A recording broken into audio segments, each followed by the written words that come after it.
Download aplikasi Tarbiyah Sunnah di handphone Anda. Tersedia di Google Play dan App Store. Bismillahirrahmanirrahim. Assalamualaikum warahmatullahi wabarakatuh.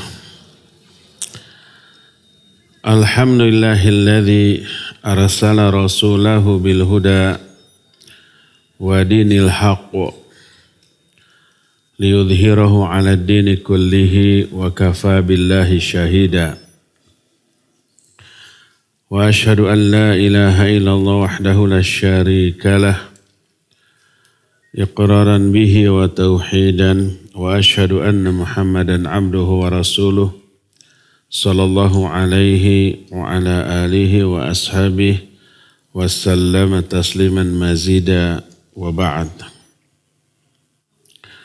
Hadirin jamaah Masjid An-Nafi Dago yang Allah muliakan, para pendengar Radio Tarbiyah Sunnah Bandung, pemirsa Berapa TV dan para netizen di mana saja Anda berada, kita kembali berjumpa dalam kajian Fiqih Al-Asma'ul Husna. Pertemuan yang lalu kita sudah membahas 3 nama Al-Qadir, Al-Qadir, dan Al-Muqtadir. Sekarang kita masuki bahasan berikutnya, yaitu Al-Wadud. Makna Al-Wadud adalah yang maha menyayangi atau yang maha mencintai. Ada 2 ayat yang menjelaskan bahwa Allah Al-Wadud. Pertama, surah Hud 90, Allah berfirman, wastaghfiru rabbakum thumma tubu ilaih, inna rabbi rahimun wadud. Dan minta ampunlah kalian kepada Rabb kalian, kemudian bertobatlah kalian kepadanya. Sungguhnya Rabbku Maha Rahim dan Maha Wadud. Ini ayat pertama. Kedua, surah Al-Buruj 13-14, innahu huwa yubdi'u wa yu'id wa huwal ghafurul wadud. Sesungguhnya dialah Allah yang pertama kali menciptakan dan dia pula yang akan mengembalikan. Dan dia Maha Ghafur dan Maha Wadud. Ini 2 ayat dalam Al-Quran. Bahwa Allah adalah Al-Wadud. Nama sekaligus sifat. Apa makna Al-Wadud? Makna Al-Wadud adalah alladhi yuhibbu anbiya'ahu wa rusulahu atba'ahum wa yuhibbunahu fahuwa ahabbu ilaihim min kulli syai' qad imtala'at qulubuhum mahabbatan lahu. Makna Al-Wadud adalah zat yang mencintai para nabinya, para rasulnya, dan para pengikut mereka. Siapapun yang mengikut nabi dan rasul dicintai oleh Allah. Dan mereka pun mencintai Allah. Jadi saling mencintai. Allah cinta kepada mereka, mereka juga cinta kepada Allah. Dan Allah adalah yang paling mereka cintai dibanding apapun. Hati-hati mereka telah dipenuhi oleh rasa cinta kepada Allah. Jadi Al-Wadud yang maha mencintai dan maha dicintai. Berkata Syekh Abdurrahman As-Sa'di rahimahullah ketika menerangkan keagungan dan makna yang terkandung dalam nama Al-Wadud ini. Kata beliau, Al-Wadud ay al-mutawaddid ila khalq al-mutawaddad ila khalqihi bi nu'utihil jamilah wa alaihil wasi'ah wa altafihil khafiyah wa ni'amihil khafiyah wal jaliyah. Fahuwal wadud bima'nal wad wa bima'nal maudud. Yuhibbu awliya'ahu wa asfiya'ahu wa yuhibbunahu. Fahuwal ladhi ahabbahum wa ja'ala fi qulubihimul mahabbah. Falamma ahabbuhu ahabbahum hubban akhar jazaan lahum ala hubbihim. Kata Syekh Abdurrahman As-Sa'di, makna al-wadud adalah al-mutawaddad ila khalqih. Al-wadud itu zat yang dicintai oleh makhluknya karena keindahan sifat-sifatnya, karena luasnya nikmat pemberiannya, karena kasih sayangnya yang tersembunyi, dan karena nikmat-nikmat baik yang tersembunyi maupun yang terang-terangan. Jadi makna al-wadud salah satunya yang dicintai. Kenapa dicintai? Karena sifat-sifatnya sangat indah. Karena pemberian nikmatnya sangat luas, ya. Jadi wadud dengan makna isim fa'il sekaligus isim maf'ul. Wadud dengan makna subjek sekaligus objek. Subjek dia yang mencintai, objek dia yang dicintai. Maka Allah sebagai Al-Wadud, dia mencintai wali-walinya, orang-orang yang bersih hatinya, dan mereka pun mencintai Allah. Dialah Allah yang telah mencintai mereka dan menjadikan rasa cinta dalam hati-hati mereka kepada Dia. Ketika manusia mencintai Allah, Allah mencintai mereka dengan kecintaan lain sebagai balasan atas kecintaan mereka kepada Allah. Seluruh karunia itu kembali kepada Allah. Maknanya semua karunia dari Allah. Dialah yang meletakkan semua sebab yang menyebabkan Allah mencintai manusia. Dan menyebabkan manusia mencintai Allah. Allah itu memikat hamba-hambanya untuk mencintainya. Memikat dengan apa? Dengan nikmatnya, pemberiannya, anugerahnya. Siapapun orang yang banyak diberi, dia terpikat untuk mencintai sang pemberi, ya enggak? Siapapun pemberi itu orang, kalau ada orang baik ngasih terus ke kita. Gimana perasaan kita ke orang itu? Pasti suka, pasti cinta. Padahal pemberian dia terbatas, nggak seberapa. Dan tidak terus-terusan. Bayangkan ini Allah memberinya itu setiap detik dari kehidupan kita. Begitulah Allah memikat hamba-hambanya untuk mencintainya. Allah memikat mereka untuk mencintainya dengan menyebut sifat-sifat yang dimilikinya, yang luas, yang agung, yang indah, yang memikat hati yang selamat, serta jiwa yang istiqamah untuk mencintainya. Karena hati dan ruh yang sehat, dia diciptakan dengan membawa karakter mencintai kesempurnaan. Dan Allah maha sempurna dengan kesempurnaan yang mutlak. Maka semua sifat-sifat Allah itu selalu mengundang, memikat hamba untuk menyembahnya, untuk menjadikan Allah sebagai tuannya. Coba saja, Apa sih sifat Allah yang tidak mengundang kita untuk menyembahnya?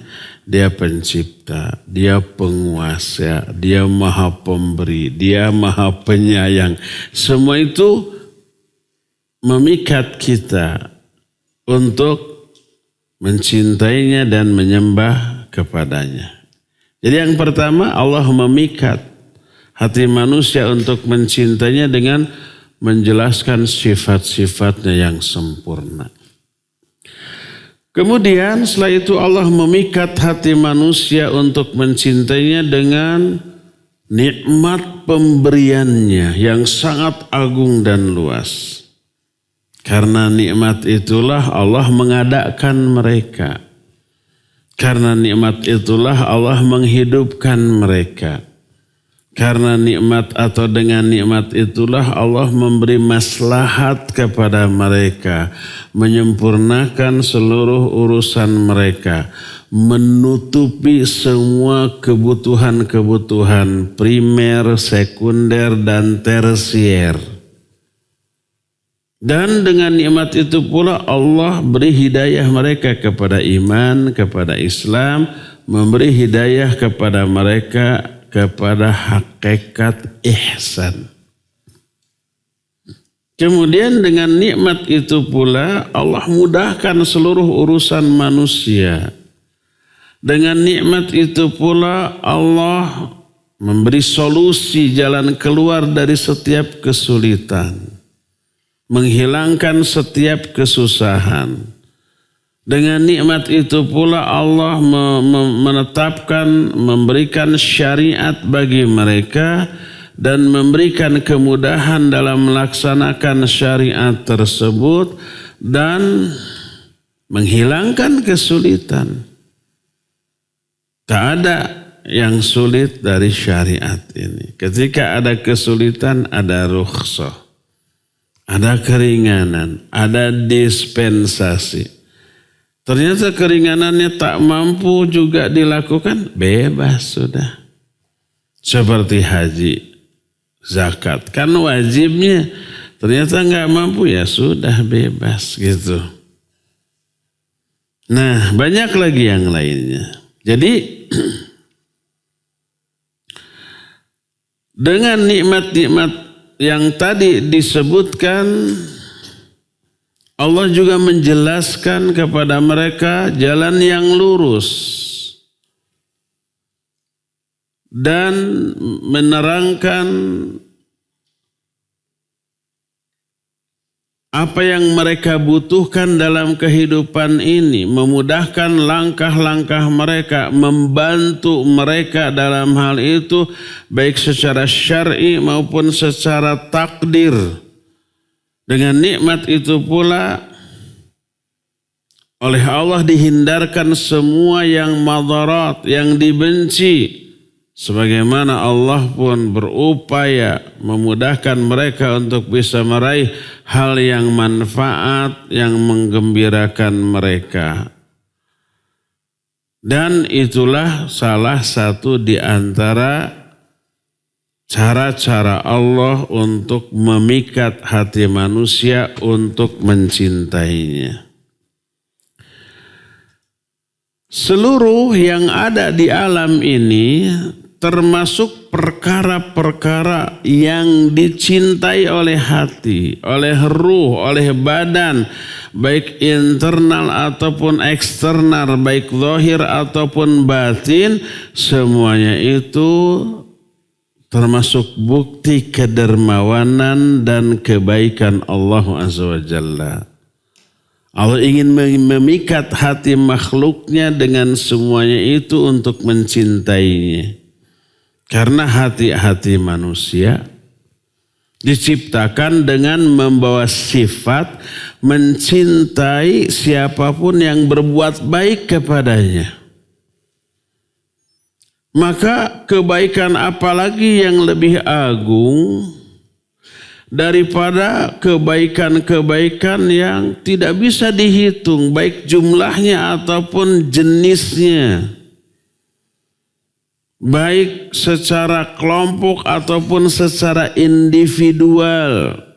semua nikmat dari Allah Azza wa Jalla pasti mengundang rasa cinta yang akan memenuhi hati-hati manusia, memuji Allah, bersyukur kepada Allah dan menyanjung Allah Azza wa Jalla. Salah satu di antara cara Allah memikat manusia untuk mencintainya adalah ketika seorang hamba tersesat dari jalan Allah. Dia berani melanggar yang Allah haramkan.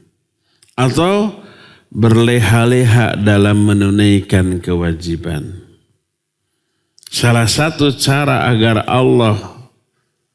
mereka terpikat untuk mencintai Allah adalah ditutup semua dosa itu, dirahasiakan oleh Allah. Dan di tengah kemaksiatan mereka, Allah tetap mencurahkan berbagai macam nikmatnya. Tak terhenti nikmat Allah tercurah kepada orang durhaka walaupun sedikit. Kemudian Allah Azza wa Jalla memberikan kepada mereka beragam cara, sebab, peringatan, pelajaran, bimbingan yang bisa menyebabkan mereka itu eling terhadap kesalahannya. Lalu bertobat, kembali kepada Allah. Allah ampuni kejahatan mereka. Allah hapus dosa-dosa yang telah lalu dari kehidupan mereka. Lalu Allah pun kembali menganugerahkan rasa cinta kepada mereka. Mereka pun mencintai Allah Azza wa Jalla. Dan ini barangkali wallahu a'lam rahasia kenapa Al-Wadud disatukan dengan Al-Ghafur.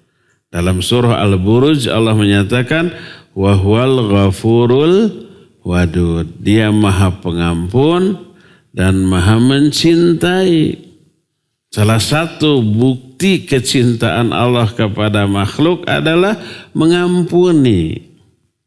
Walaupun mereka berdosa, tidak langsung diazab, tapi diberi petunjuk, peringatan, nasihat, lalu tobat kembali dan diampuni dosa-dosanya.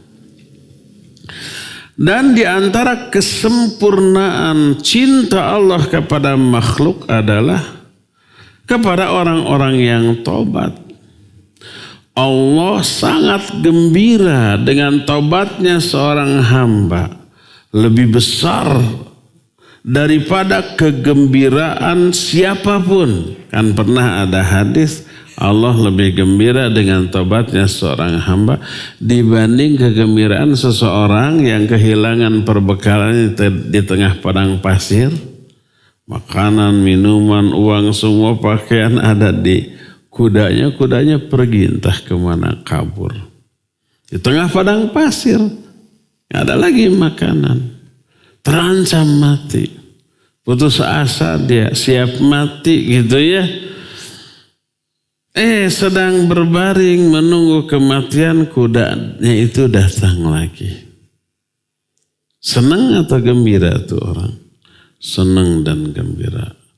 Besar apa badag? Besar dan badag. Kegembiraan Allah dengan taubatnya seorang hamba lebih besar, lebih badag daripada kegembiraan orang tersebut. Cinta Allah kepada hambanya lebih besar daripada cinta seseorang kepada orang tuanya, kepada anak-anaknya, dan kepada semua manusia. Kan pernah Nabi SAW melihat ada seorang ibu menyusui anaknya. Kata Nabi SAW, menurut kalian mungkin gak si ibu itu melemparkan anak yang lagi disusuinya ke dalam api? Demi Allah tidak mungkin. Saking apanya? Saking cintanya. Kata Rasulullah SAW, demi Allah, Allah lebih mencintai hamba-hamba dibanding kecintaan si ibu itu kepada anak yang sedang disusui. Kenapa? Anak yang disusuinya antum harus tahu, tanya ke istri-istri antum. bagi yang udah laku ya. Gimana perasaan seorang ibu kepada anak yang disusui? Itu puncak kecintaan tuh. Ditatap, diusap, ada hubungan batin antara si ibu dengan anak yang sedang disusuinya itu ya. Cintanya itu puncak, paling besar dibanding anak yang sudah gede. Kamu yang sudah gede mah pika sebelen kan, bandel turunan. Nah jadi puncaknya kasih sayang dan cinta seorang ibu kepada anak ketika menyusui. Maka kata Nabi SAW, demi Allah, cinta Allah kepada seorang hamba lebih besar dibanding kecintaan ibu itu kepada anaknya. Jadi itulah yang menjadi bukti kesempurnaan cinta Allah kepada hamba. Dia sangat gembira dengan tobatnya seorang hamba. Dia lebih penyayang kepada makhluknya dibanding kasih sayang seseorang ke orang tuanya atau ke anak-anak atau ke semua manusia. Dan siapa yang mencintai Allah dari kalangan para walinya, Allah akan menyertainya, membimbingnya dalam setiap gerakannya atau diamnya, dan menjadikan semua doa-doa yang dipanjatkan oleh orang yang dicintainya akan dikabul dan didengar. Sebagaimana sebuah hadis qudsi. Hadis ini sahih riwayat Imam Bukhari dalam kitab Sahih Bukhari dari Abu Hurairah radhiyallahu anhu. Rasul sallallahu alaihi wasallam bersabda bahwa Allah berfirman, "La yazalu 'abdi yataqarrabu ilayya bin nawafil hatta uhibbah.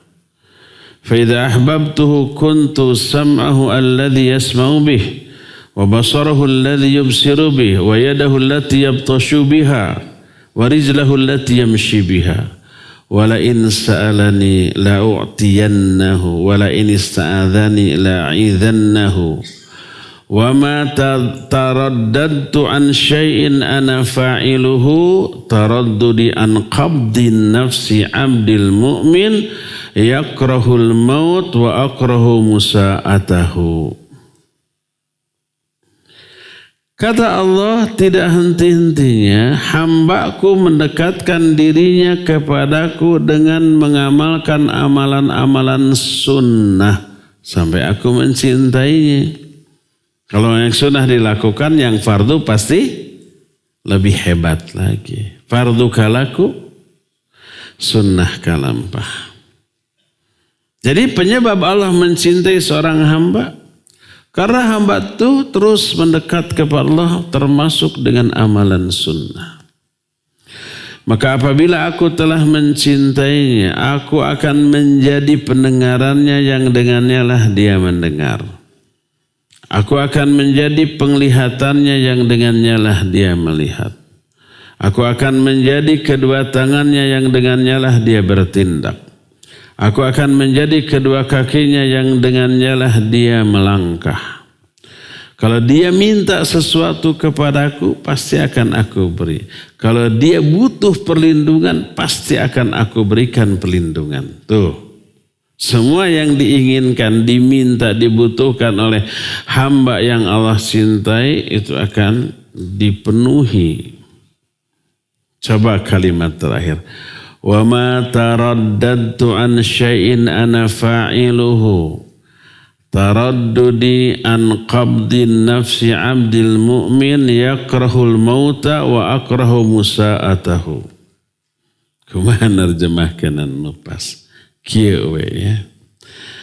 Tidak pernah aku merasakan kerisauan, kegalauan tentang apa yang aku lakukan seperti kerisauanku ketika harus mencabut nyawa seorang mukmin. Dia membenci kematian dan aku tidak ingin menyakitinya. Tapi harus dimatikan, masa tidak mati-matinya? Orang yang soleh tetap harus mati. Manusia tersoleh sejagat Nabi SAW dan para nabi yang lainnya. Itu sehebat-hebat mukmin di setiap zamannya. Pasti manusia yang paling dicintai oleh Allah. Allah tidak mau menyakiti dengan cara mencabut nyawanya. Karena dengan dicabut nyawa berarti menyakiti, gitu ya. Tapi kan harus mati, ya enggak? Masa enggak mati-mati? Nah, itu yang dimaksud. Jadi wa ma taraddadtu an syai'in. Taraddud itu artinya ragu. Saya tadi menerjemahkannya apa tadi? Risau ya, galau gitu ya. Tidak pernah aku merasa keraguan-raguan terhadap apa yang aku lakukan seperti keraguan-raguanku ketika mencabut nyawa seorang mukmin. Dia tidak mau mati dan aku tidak ingin menyakitinya. Tapi tetap harus mati, kan gitunya. Ini faham apa ngerti?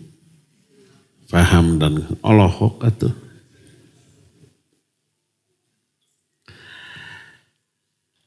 Salah satu asar itu dampak, efek dari kecintaan Allah kepada para walinya atau orang-orang yang hatinya bersih,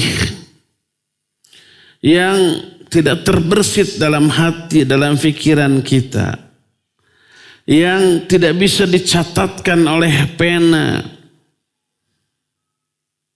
Karena apa? Karena saking banyaknya gitu. Adapun kecintaan Allah Azza wa Jalla kepada para walinya ini merupakan, adapun kecintaan para walinya kepada Allah merupakan ruh bagi mereka. Kesenangan dan kebahagiaan atau kehidupan bagi mereka. Dengan ruh ini rasa cinta mereka kepada Allah, mereka merasakan kesenangan dan kebahagiaan. Dengan ruh ini mereka tegakkan ibadah kepada Allah. Dengan ruh yang berupa rasa cinta kepada Allah ini mereka memuji dan bersyukur kepada Allah. Dengan ruh ini maka lisan-lisan mereka selalu basah dalam menyebut nama, berzikir kepada Allah. Dan anggota-anggota badannya seluruhnya digunakan untuk berkhidmat kepada Allah. Dengan ruh ini maka tegaklah hak-hak Allah yang beragam dalam amalan-amalan mereka. Dengan ruh ini maka mereka menahan hati-hati mereka, menghindarkan hati-hati mereka untuk terkait terhadap selain Allah, takut kepada selain Allah, berharap kepada selain Allah. Dengan ruh ini mereka menjaga anggota-anggota badan mereka agar tidak menyelisihi syariat Allah. Dengan ruh ini jadilah seluruh yang mereka cintai baik dunia ataupun secara alami itu mengikuti rasa cinta mereka kepada Allah Subhanahu wa taala. Adapun aspek diniyah, maka mereka ketika mereka mencintai Allah, mereka pun mencintai para nabinya, para rasulnya, para wali Allah. Mereka pun mencintai semua amalan yang bisa mendekatkan diri kepada Allah. Mereka pun mencintai semua yang Allah cintai, baik waktu, amalan, atau orang yang beramal. Allah mencintai waktu-waktu tertentu seperti Ramadan, seperti Lailatul Qadar, seperti 10 hari pertama di bulan apa? Dzulhijjah. Itu waktu-waktu yang Allah cintai. Ada lagi tempat seperti masjid, Masjidil Haram, Masjid Nabawi, termasuk Masjid An-Nafiyah, semua masjid. Ada lagi yang Allah cintai amalan. Seluruh amal soleh pasti dicintai oleh Allah. Ada lagi orangnya. Orang-orang yang taat, yang patuh itu dicintai oleh Allah. Maka mereka pun dicintai pula oleh orang-orang yang mencintai Allah. Itu makna dari mahabbah diniyah. Adapun mahabbah tabi'iyah. Makna mahabbah tabi'iyah itu tabiat kita, naluri kita mencintai beberapa hal dari dunia ini. Mencintai lawan jenis, ya. Ada perasaan dalam diri kita? Harus ada, kalau enggak ada mah pasti tidak normal. Zuyyina linnasi hubbus syahawati minan nisa. Mencintai harta, kedudukan, 4 taknya tahta, harta, wanita, dan 1 tak lagi merek yang saya nggak mau sebut namanya. Itu secara naluriah dicintai, makanan, minuman, dan seterusnya ya. Nah, mereka memperoleh atau meraih apa yang mereka sukai dari kehidupan dunia. Berupa makanan, minuman, pakaian, kemudian masa-masa rilaks atau senggang, kebahagiaan. Itu mereka semua gunakan sebagai alat untuk meraih kecintaan zat yang dicintainya. Jadikan alat untuk meraih kecintaan Allah Subhanahu wa ta'ala. Dalam bentuk apa? Mereka meniatkan semuanya itu untuk menopang pelaksanaan semua perintah Allah Subhanahu wa ta'ala. Melaksanakan apa yang Allah perintahkan dalam urusan dunia. Allah berfirman, kulu washrabu wala tusrifu, makan dan minumlah kamu, tapi jangan berlebih-lebihan, jangan sampai kemerdekaan. Sampai ungap kemerdekaan, kemerdekaan. So diplesetkan jadi kemerdekaan. Nah, ini perintah dari Allah Azza wa Jalla untuk melakukan yang mubah. Maka karena ini diperintahkan, mereka niatkan untuk melaksanakan perintah Allah. Sehingga motivasi mereka makan, minum karena melaksanakan perintah Allah Azza wa Jalla. Niat mereka makan dan minum sebagai alat untuk meraih apa yang dicintai oleh Allah Azza wa Jalla. Kenapa makan minum? Agar sehat. Kenapa memang harus sehat? Agar ibadahnya maksimal. Kalau umpamanya saum kuat, tidak akan mengeluh. Baca Quran bisa berjam-jam. Ngaji 1-2 jam juga tagen gitu ya. Terus malam bisa bangun gitu. Untuk memperoleh stamina seperti itu butuh dukungan makan minum yang bergizi. Butuh olahraga. Olahraga apa hukumnya? Mubah.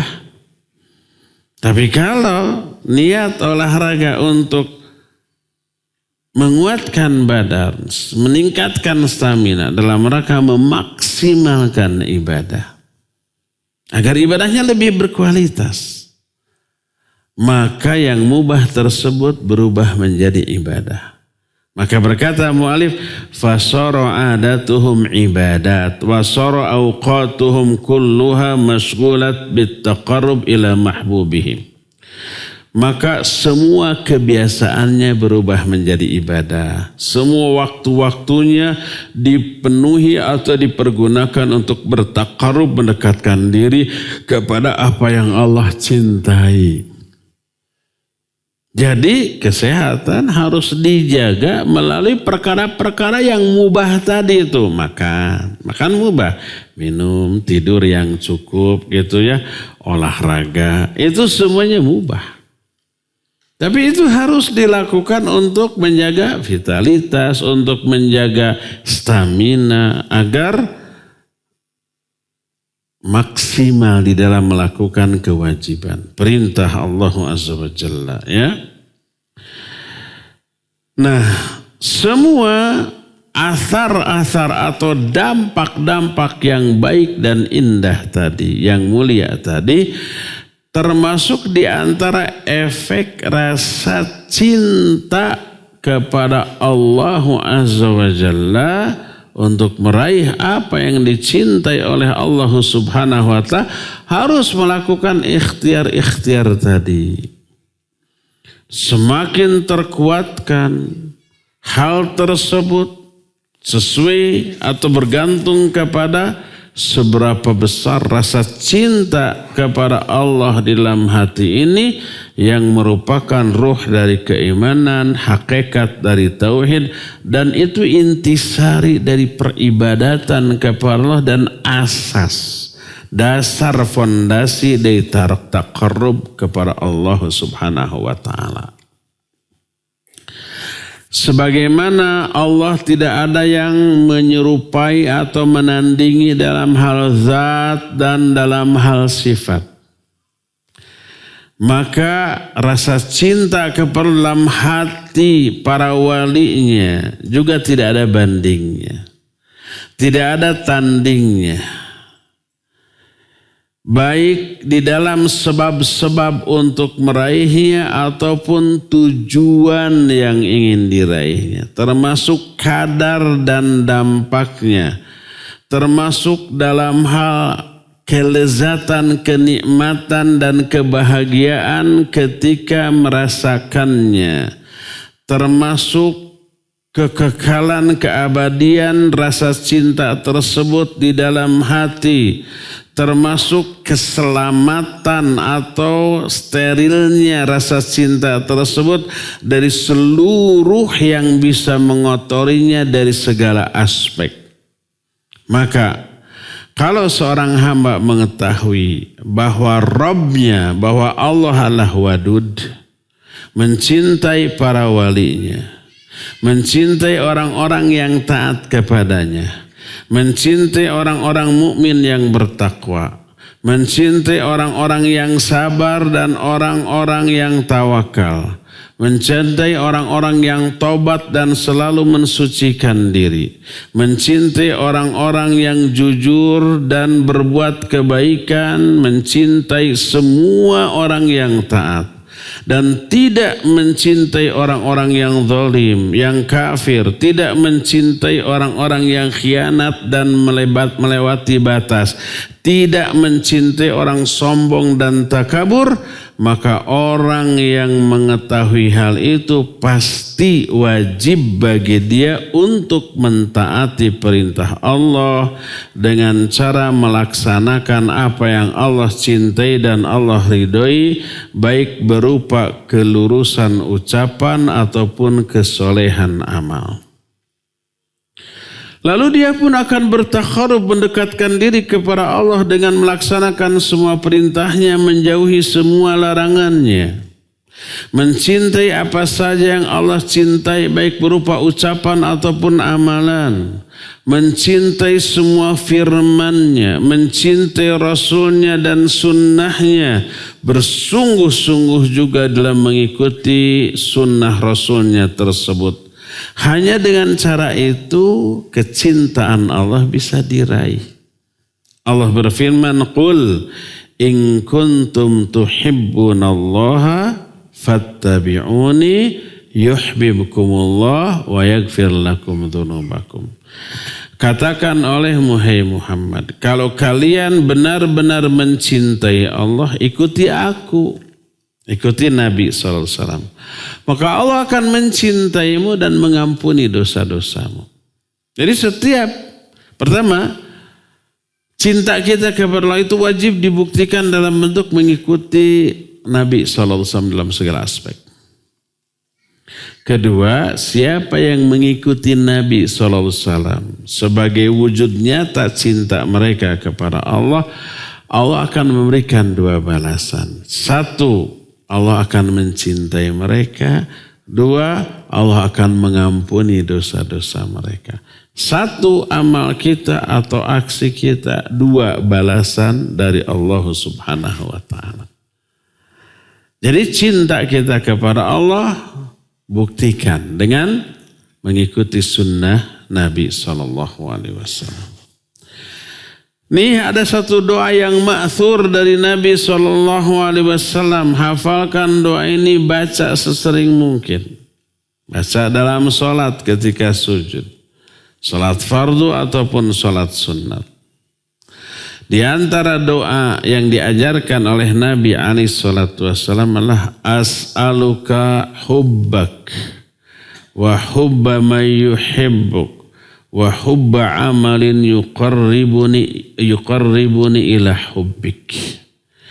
Ya Allah, aku meminta kecintaanmu agar Allah mencintai kita. As'aluka hubbak wa hubba man yuhibbuk, dan mencintai orang-orang yang mencintaimu. Wa hubba amalin yuqarribuni ila hubbik, dan mencintai amalan yang bisa mendekatkan diriku kepada kecintaanmu. Pokoknya mah kecintaan Allah mah tujuan utama lah gitu ya.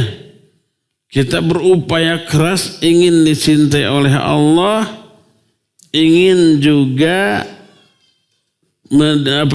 memperoleh kecintaan orang-orang yang mencintai Allah dan mencintai amalan yang bisa mendekatkan diri kita kepada kecintaan Allah Subhanahu wa taala.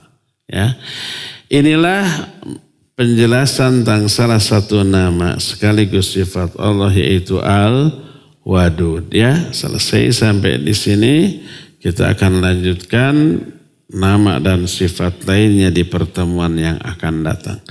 Untuk hari ini, pagi ini cukup sampai di sini, dan kita masih punya sisa waktu untuk bertanya jawab. Wa sallallahu ala nabiyina Muhammadin wa ala alihi wa ashabihi wasallam.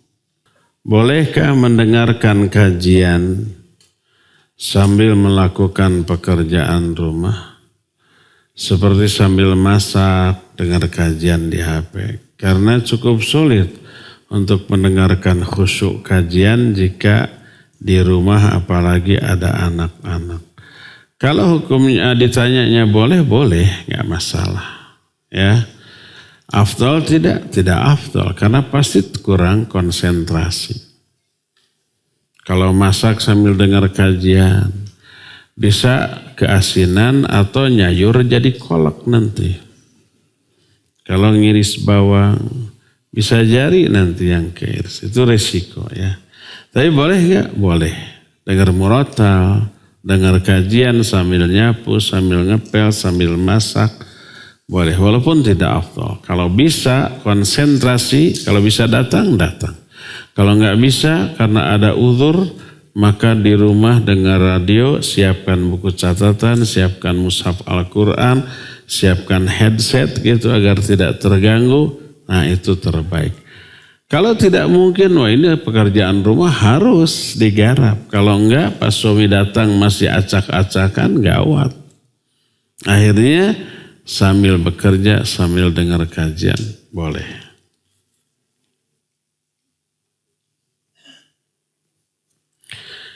Saya daftar haji tahun 2019. Dan dapat kuota tahun 2038. Setelah pandemi saya loncat di Haji Pintar. Ternyata mundur jadi tahun 58. Loncatnya ke belakang. Emang masih hidup. Karena saya pikir tahun 58 usia saya sudah jadi kepala 90. Jadi saya ambil kembali tabungan, saya gunakan untuk umroh. Sekarang saya merasa bersalah. Karena saya merasa tidak bersabar dan saya merasa seperti tidak yakin dengan takdir Allah. Apa yang harus saya lakukan? Nggak harus merasa betul. Tidak wajib menabung untuk haji. Kalau ada mampu, kena kewajiban. Kalau tidak, nggak kena kewajiban. Kalau mampu umroh dulu silakan. Ya, nggak apa-apa, ambil umroh, nanti ketika umroh di depan Ka'bah minta, ya Allah hajikan saya segera. Kuasa Allah bisa mempermudah segala sesuatunya ya. Kalau secara hissi, secara rasional, secara realistis, tahun 58 ini nggak mungkin. Pertama kita belum tentu masih hidup. Kedua kondisi tahun 58 belum tentu aman ke haji. Kita nggak tahu kan. Yang ketiga kalau semua aman terus masih hidup usia 90 tahun. Ya bisa menjadi beban orang nanti. Ya, dan belum tentu saat itu aturan baik pemerintah Indonesia ataupun pemerintah Saudi belum tentu membolehkan orang usia 90 tahun untuk haji. Sekarang aja dibatasi nggak usia 60 ya kalau nggak salah. Jadi tidak realistis. Tidak rasional kalau tahun 58. Silakan ambil lagi tabungan itu pakai untuk umroh. Dan jangan merasa bersalah dengan itu.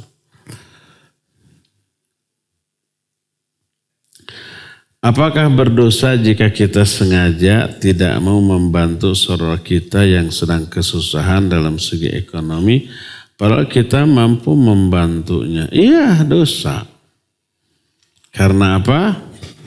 Karena melanggar perintah Allah, sabda Rasulnya Sallallahu Alaihi Wasallam. Jadi wajib bagi kita membantu saudara. Wa ta'awanu alal birri wa taqwa wa la ta'awanu alal itsmi wal udwan. Terus hadis-hadis tentang keharusan menolong orang yang kesusahan itu banyak ya.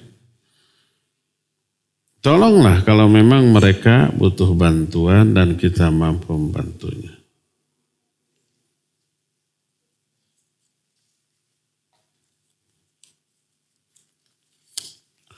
Ini ada amplop kecil tapi nggak ada isinya. Oh ada isinya gini. Ipis. Siapa tahu cek. Naon ini. Tukarkan dengan satu menu minuman gratis. Untuk saya gitu, lumayan lah.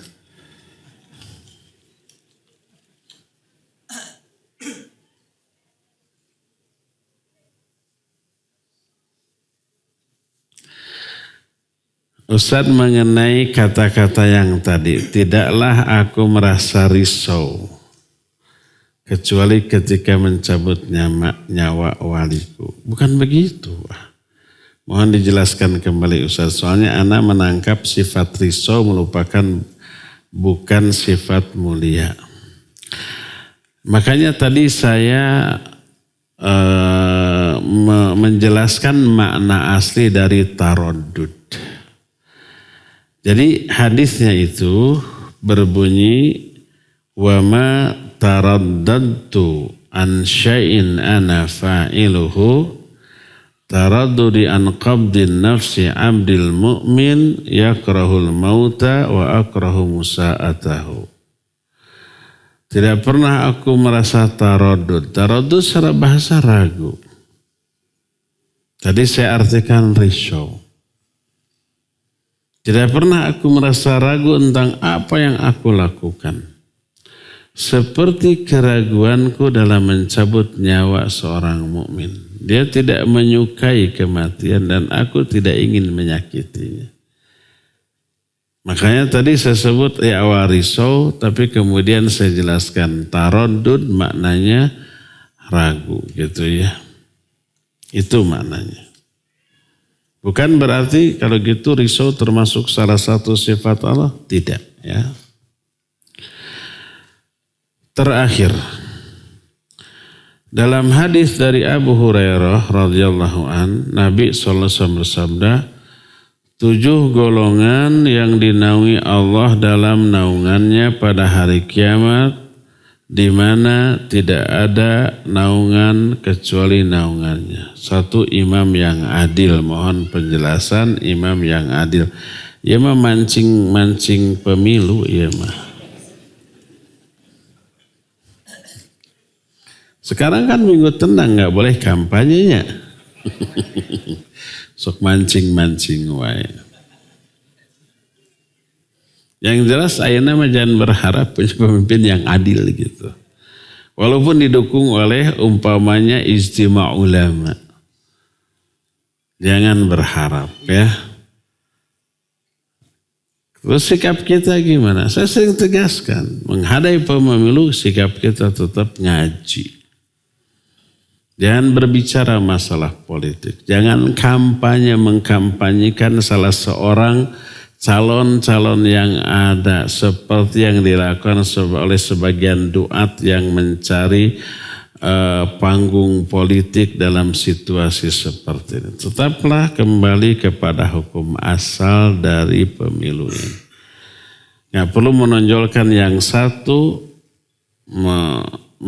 merendahkan atau menjauhkan yang lain. Karena 3 paslon kandidat ini tidak jauh berbeda ya. Manapun yang dipilih jangan berharap. Jangan berharap kita akan menjadi seperti di zaman para khulafaur rasyidin, jauh panggang dari api ya. Gitu saya, semoga Allah Azza wa Jalla menjaga negeri kita, kaum muslimin di negeri kita, dan terutama Al-Quran dan As-Sunnah semoga tetap berkembang di negara yang tercinta ini siapapun pemimpin yang dipilih. Dan saya wanti-wantikan jangan ribut, jangan bertengkar, jangan bermusuhan hanya karena beda memilih atau hanya karena yang satu milih, yang satu tidak. Nggak perlu diributkan masalah ini. Tetaplah bersaudara, tetaplah berkawan, tetaplah bersahabat, dan tetaplah melangkah bersama-sama ya. Subhanakallahum bihamdik, asyhadu an la ilaha illa anta, astaghfiruka wa atubu ilaik, walhamdulillahi rabbil alamin, wassalamualaikum warahmatullahi wabarakatuh.